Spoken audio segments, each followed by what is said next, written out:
Assalamualaikum to everyone, students. Welcome to Shah Group Educational Channel. This is Sir Ateek Ahmed, your computer course instructor. So, students, मेरी आपसे बात class matric computer पे चल रही है और क्लास मैट्रिक कंप्यूटर में बेटा चैप्टर नंबर 4 जो है वो हमारे पास कंटिन्यू है, जिसका नाम हमारे पास है कंट्रोल स्ट्रक्चर। कंट्रोल स्ट्रक्चर में आज की क्लास में जो हम टॉपिक डिस्कस करने वाले हैं बेटा, वो हमारे पास है स्विच स्टेटमेंट। अब नाम से ही पता लग रहा है आपको स्विच का मतलब क्या होता है। स्विच का मतलब ये होता है कि आपके पास एक स्टेटमेंट से दूसरे स्टेटमेंट तक मूव करना, स्विच करना। यानी आपके पास इसमें भी बहुत सारे मल्टीपल ऑल्टरनेटिव्स मौजूद हैं, मल्टीपल ऑप्शंस मौजूद हैं, लेकिन on the basis of some condition, on the basis of some logics, आप कौन से स्टेटमेंट को जो है वो एग्जीक्यूट करवाना चाहते हैं। तो ये हम पढ़ेंगे स्विच स्टेटमेंट पे। फिर इसी टॉपिक से रिलेटेड हमारे पास कुछ एमसीक्यूज होंगे और लॉन्ग क्वेश्चन आंसर जो है वो मौजूद होगा। तो आइए बेटा टॉपिक स्टार्ट करते हैं। तो सबसे पहले अगर हम स्विच स्टेटमेंट की एक सिंपल सी डेफिनेशन पढ़ें तो यहाँ पे क्या लिखा हुआ है?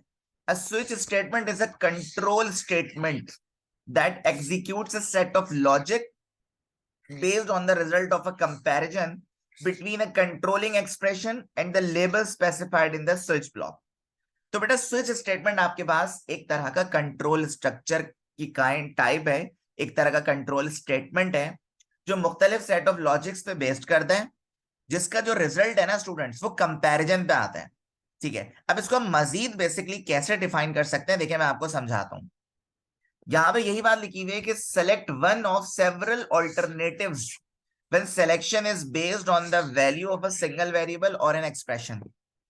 बेसिकली आपके पास स्विच स्टेटमेंट के अंदर बहुत सारे ऑल्टरनेटिव्स मौजूद होते हैं, लेकिन आप उसको कोई भी एक को जो है वो सेलेक्ट कर सकते हो on the basis of single variable, on the basis of value of single variable और एक्सप्रेशन। ठीक है, इसके अलावा अगर मैं सी प्लस प्लस की बात करूं, the value of this expression में be type of int and character. बेटा स्विच स्टेटमेंट को हम दो तरह के डेटा टाइप के साथ यूज कर सकते हैं। एक आपके पास जो है वो इंटीजर डेटा टाइप है और एक आपके पास जो है वो कैरेक्टर डेटा टाइप है। ठीक है, ये एमसीक्यूज पॉइंट ऑफ व्यू से बहुत ही ज्यादा इंपॉर्टेंट लाइन है बच्चों। The switch statement is better way of writing a program and a series of if else if occurs.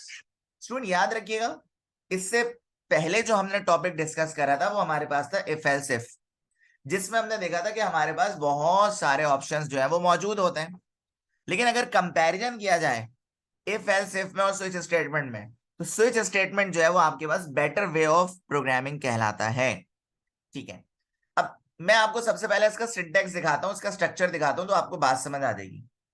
सबसे पहले जो है स्ट्रक्चर में आप स्विच का कीवर्ड यूज करोगे, उसके बाद आपके पास यहाँ पे सिंपल ब्रैकेट के अंदर या तो कोई एक्सप्रेशन आएगी या तो कोई वेरिएबल होगा। जस्ट लाइक आप इस तरह भी कर सकते हैं, आपने स्विच का कीवर्ड लिखा और यहाँ पे एक वेरिएबल लिख लिया ए। बेसिकली इसी ने कंट्रोल करना है सबको। अच्छा, होता क्या है, ये स्विच की बॉडी यहां से शुरू हो रही है और यहाँ पे खत्म हो रही है। अब स्विच में क्या होता है, बेसिकली केस होते हैं, आपके केसेस होते हैं। जैसे केस वन के अंदर स्टेटमेंट ये है, लेकिन अगर केस वन नहीं, अच्छा ये क्या है बेसिकली, ये जो है ना 1 2 3 एंड सो ऑन, ये बेसिकली डेटा टाइप को शो कर रहा है। मैंने अभी थोड़ी देर पहले आपको बताया कि स्विच स्टेटमेंट आपके पास दो तरह के डेटा टाइप को यूज करता है, एक इंटीजर और एक कैरेक्टर। या तो इंटीजर होगा तो ये केस वन इस तरह लिखा हुआ होगा, या अगर आप कोई कैरेक्टर लिखना चाहेंगे तो केस वन जो है वो आपके पास जस्ट लाइक इस तरह लिखा हुआ होगा। ठीक है, क्योंकि कैरेक्टर की डेटा टाइप के साथ आपको पता है स्टूडेंट्स के यहाँ पे जो है वो सिंगल इन्वर्टेड कॉमा का हम इस्तेमाल करते हैं। ठीक है, तो भाई ये आपके पास स्विच में क्या होते हैं, केसेस होते हैं बेसिकली। केस स्टेटमेंट और ब्रेक। ब्रेक का कीवर्ड बेसिकली, ब्रेक बेसिकली हमारे पास एक जंप स्टेटमेंट है जो बेसिकली क्या है, टर्मिनेट करने के लिए यूज की जाती है स्विच स्टेटमेंट में, और लूप्स में भी स्टूडेंट्स आगे जाके हम इसका इस्तेमाल देखेंगे। तो ये हमारा ये स्विच स्टेटमेंट का सिंटेक्स है।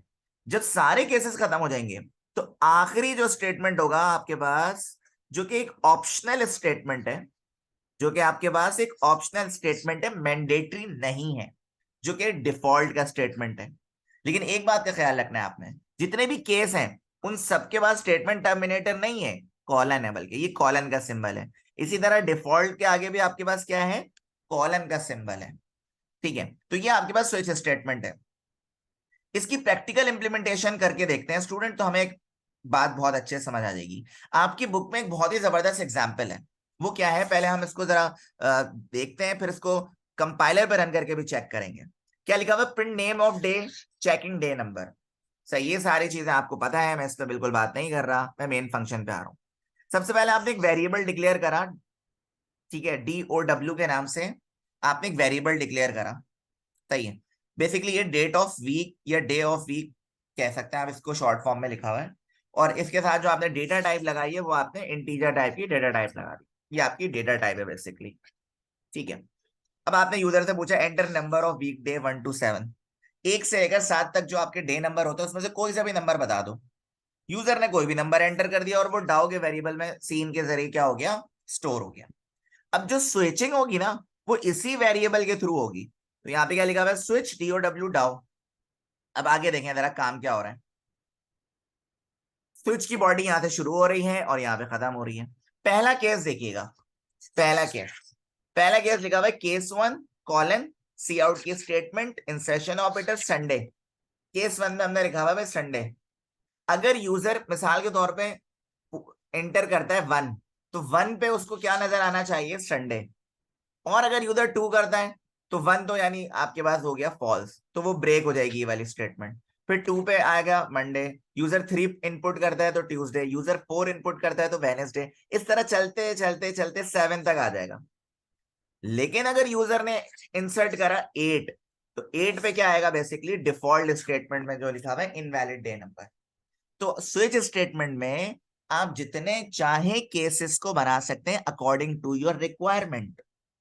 इसी प्रोग्रामिंग एग्जाम्पल को स्टूडेंट्स, इसी प्रोग्रामिंग एग्जाम्पल को हम कंपाइलर पर रन करके चेक करते हैं ताकि मजीद आपके कॉन्सेप्ट जो है वो क्लियर हो जाए। तो स्टूडेंट्स आप देख सकते हैं कि आपके पास प्रोग्राम सामने मौजूद है, सेम वही प्रोग्राम है जो मैंने अभी आपको समझाया। एक हमने वेरिएबल ले लिया ए, ठीक है, डिक्लेयर कर लिया। फिर हमने यूजर से number of week, number of day पूछ लिया, सही 1 to 7 में से। फिर जो भी यूजर ने नंबर इंसर्ट करा वो ए में जाके स्टोर हो गया। फिर जो वेरिएबल स्टोर कराओगे ना बेटा, उसी को आप क्या कराओगे, स्विच कराओगे। उसके बाद आ जाए आप केस 1, हमने यहाँ पे क्या रखा है कि केस 1 में संडे हो, फिर केस 2 में मंडे हो, उस तरह ही चलते चलते आ रहा है केस 7 तक। और अगर यूजर 8 9 10 में से कोई भी वैल्यू इनपुट करता है जो कि हमारे केस नंबर से मैच नहीं करता, तो उसके बाद क्या लिखा हुआ आना चाहिए, इनवैलिड इनपुट लिखा हुआ आना चाहिए। जल्दी से हम अपने प्रोग्राम को रन कर लेते हैं। जैसे हमने प्रोग्राम को रन करा, देखें आप, आपसे पूछ रहा है enter week number from 1 to 7, या डे नंबर होना चाहिए बेसिकली। ठीक है, जस्ट लाइक मैंने यहाँ पे लिखा 5, तो बेसिकली 5 आपके पास क्या आ रहा है, थर्सडे आ रहा है। तो यहाँ पे आपने बेसिकली थर्सडे ही लिखा था स्टूडेंट्स। ठीक है, तो ये बेसिकली बच्चों आपके पास एक प्रोग्राम था स्विच स्टेटमेंट का। इसके अलावा भी मजीद बहुत सारे प्रोग्राम्स हो सकते हैं। डे नंबर, वीक की जगह आपके पास एक और आ सकता है, मंथ नंबर भी आ सकता है। ठीक है, तो इट्स अप टू यू, ये भी आपकी रिक्वायरमेंट है। जिस तरह का आप चाहें अपना स्विच स्टेटमेंट से रिगार्डिंग कोई भी प्रोग्राम बना सकते हैं। तो उम्मीद है स्टूडेंट आपको स्विच स्टेटमेंट जो है वो कंप्लीट समझ आ चुका होगा। अब हम इससे रिलेटेड कुछ MCQs को सॉल्व करते हैं।